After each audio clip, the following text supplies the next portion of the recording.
I arrived at the bus depot just after sunset, the sky fading from a dull orange to a deep gray.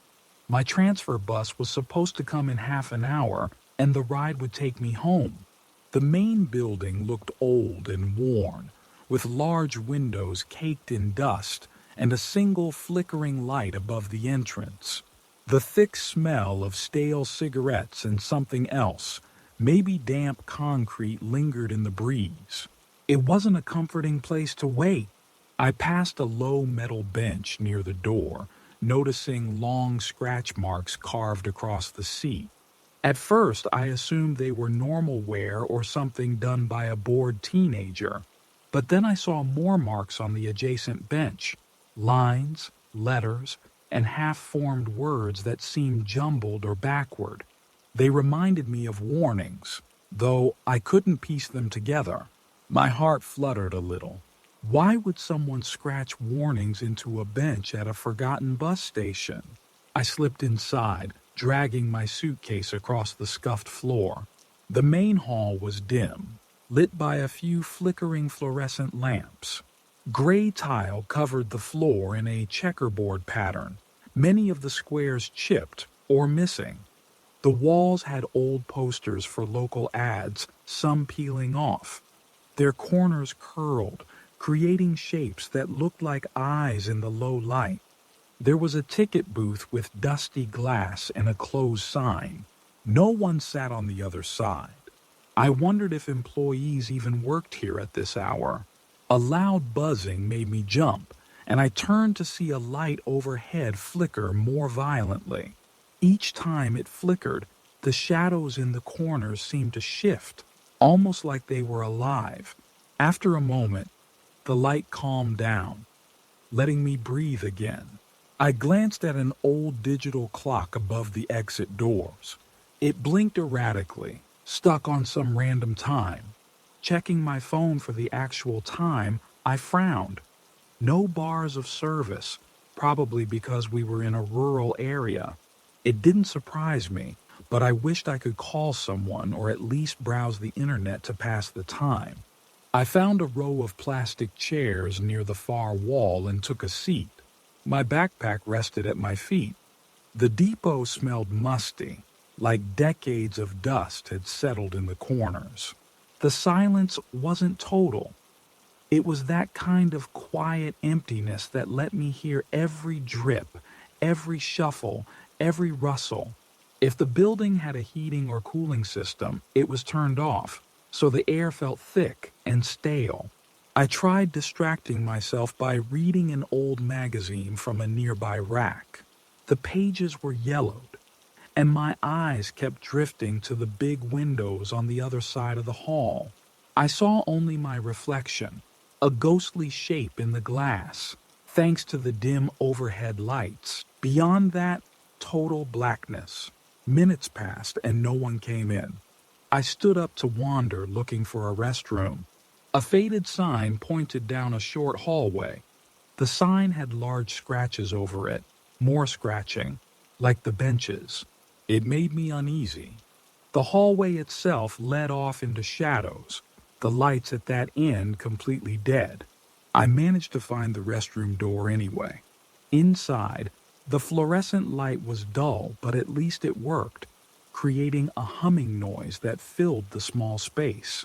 The mirror was cracked in one corner, showing my face split strangely. I quickly looked away, feeling a twinge of anxiety. After washing my hands, I heard a scratching sound somewhere behind the walls, like something was crawling. Could have been a rat or who knows what. This building was probably full of rodents. I hurried out, not wanting to stay in that cramped little room. Back in the main hall, I shivered, noticing it felt colder than before. I stared at the big schedule board. Most of the slots were empty, just plastic letters missing from their rows. Only 2 lines showed actual times. My bus was supposed to arrive at 8:45 p.m., but the screen next to that route was completely dark. Confusion washed over me. If the bus was due soon, shouldn't the lights or the board show something? My watch told me it was almost 9 p.m. I might already have missed it, or maybe it was running late. I decided to step outside for a moment, see if the bus was waiting. The wind blew hard, carrying desert air that stung my eyes. The parking lot lights were half burnt out, leaving large patches in darkness. I wandered to the nearest lamppost, hoping to see headlights on the road. Nothing but an empty highway that disappeared into the night. A tinge of panic bubbled up in my chest. If the bus had come and gone, that meant I was stuck here until morning, or worse, until the next bus in a day or two. My phone's battery was low, and there was still no signal. Returning inside, I tried to check for any sign of workers. The ticket booth was empty, so I tapped on the glass. Silence.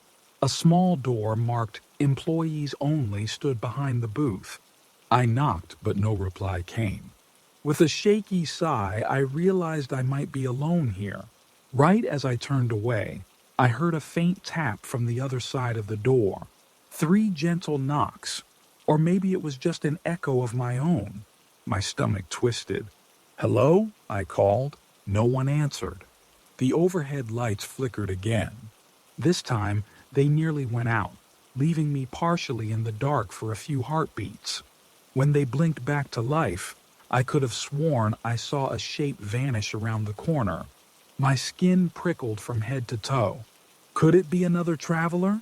Maybe someone else in the same predicament? Hesitantly, I hurried to the corner but saw only an empty corridor leading to a staff lounge. The door wasn't locked, but I wasn't about to explore. Everything about this place felt wrong. My seat was still left by the row of plastic chairs, so I forced myself to sit again and calm my nerves. I checked my watch. 9:15 p.m. The bus was definitely late, or I'd missed it. Anxiety built in my chest, but I tried to breathe slowly. Scratch, scratch. The faint sound made me jump. It was coming from behind me. I spun around, shining my phone's screen like a weak flashlight. On the bench near the door, I saw fresh carvings cutting through the old plastic surface. I couldn't make them out completely, but they looked like letters. My pulse pounded. It was impossible to be certain, yet it vaguely formed the word "run." I swallowed.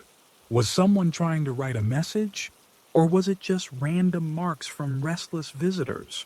Each time I glanced away, I had a sense that the marks had grown deeper or more numerous. My logic said that was impossible. I was just scared, seeing things in the dim light. But the fear gurgling up inside me felt real. I decided to look for an exit that might lead me directly to a main road. Maybe I could walk to a nearby gas station or find a place with a working phone. Anything to feel less trapped. Moving to the far side of the building, I discovered a door labeled "Exit" in chipped red paint. I tried the handle. Locked. A sign on it read, "Staff Entrance Only." Figures. Another door was near the waiting area, so I hustled over to check it. That door opened. I stepped outside into a covered walkway behind the depot. The breeze was cooler here, brushing my cheeks. The odor of old diesel and rotting leaves filled the air. A row of old lockers stood to my left, their doors either torn away or hanging open at weird angles. In the distance, I saw the silhouette of a chain-link fence. Beyond that, just trees and darkness. No cars, no houses, no lights. Suddenly, a clang echoed from the lockers. I tensed, heart beating fast. Slowly, I moved my phone's light across them. The metal doors rattled in the wind, or so I told myself. Then, at the end of the row, a tall figure flickered in my peripheral vision. I whipped around, nothing there. My heart pounded so hard it hurt. That emptiness again. No sign of a person. But I felt something watching me. I sprinted back inside, catching my breath only when the door closed behind me. Since I was now trembling, I decided it was best to remain where the flickering ceiling lights at least offered some illumination. The bus station hall felt safer than wandering alone outside. I sat again on the plastic chair, hugging my suitcase like a security blanket. The minutes dragged.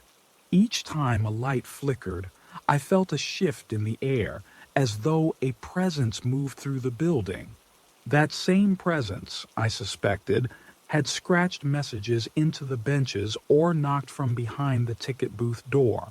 All at once, I wondered if maybe it wanted to help, trying to warn me of something else in the building. But the thought of multiple presences made my skin crawl even more. I stood up, feeling cornered. Approaching the big window, I peered out again. The highway was deserted except for a single flicker of headlights far in the distance. My heart soared momentarily with hope. Could that be the bus? I watched, pressing my face to the glass. The headlights came closer, but then they sped past without stopping. It was just a lone car, and it kept going into the night. I felt tears burning at the corners of my eyes, frustration boiling inside me. I was stuck, completely alone in a building filled with unsettling noises and shadows. A loud metallic scrape ripped through the silence. Immediately, I turned to see the ticket booth's glass sliding open a few inches by itself. I couldn't see who or what moved it. My legs locked in place, adrenaline racing through me. Then, behind that window, I glimpsed a dark shape slip away to the side. "Is anyone there?" I managed in a shaky voice. No reply. The glass slid shut again, squealing on its rails. Every nerve in my body lit up with alarm. I felt a wave of panic, gasping for air. Something was definitely inside the depot with me. Clutching my suitcase, I hurried past the rows of chairs, past the benches with those weird scratches, and burst through the main entrance doors. The flickering porch light overhead buzzed crazily before dying altogether, leaving me in near darkness. Yet the moon gave just enough light to see the empty parking lot. I found a small patch of ground by the sidewalk and stood there, chest rising and falling in heavy breaths. If I had to, I would wait outside in the open rather than in that haunted building. The night air felt icy and lonely. Some part of me wished I could hitch a ride with any passing stranger, but no cars came down the road. Minutes stretched on, though it was impossible to keep track of the time. I repeated in my head that eventually daylight would come, and maybe the station employees or the next bus would arrive in the morning. I just had to make it until then. But I was exhausted, physically and mentally. The wind whistled across the depot's roof, making the entire structure groan. I don't know how long I stood there, but at some point, the sliding door opened with a hiss behind me. I swiveled around, half expecting to see a bus driver. Instead, all I saw was the darkness of the lobby. The fluorescent lights inside had gone out again, or died for good. I stood frozen, waiting for movement, for noise, for anything. Nothing. Just that open door inviting me in, as if the building itself wanted me back. I backed away, step by step, until I reached the road, ignoring the tumbleweeds that brushed my ankles. Then, from down the highway, headlights appeared. Another vehicle approaching. I waved, frantically hoping they'd see me. The beam swerved for a moment, then straightened. The car slowed, its tires crunching on the gravel. My lungs flooded with relief. A window rolled down, and an older woman stared out, confusion on her face. "You all right there?" she asked. I quickly explained my missed bus and the phone signal issue. She glanced toward the depot. The flickering porch light came back to life, casting a sickly glow. "This place has been closed for months," she said quietly, shaking her head. Used to be active, but tours got canceled, staff left. It's just boarded up now. A chill shot through me. Boarded up? But I'd been inside, found open doors, saw benches, heard noises. My mouth went dry. She gestured for me to hop in. With no hesitation, I climbed into her car. We drove off, leaving that lonely bus depot behind me. As we passed by, the single flickering light buzzed one last time, and a shadow, some figure, stood in the entrance, watching us go. I blinked, and the figure was gone. I still wonder about the scratched warnings on those benches, the strange movements behind the glass, and that shape lurking in the shadows. Did I really see them?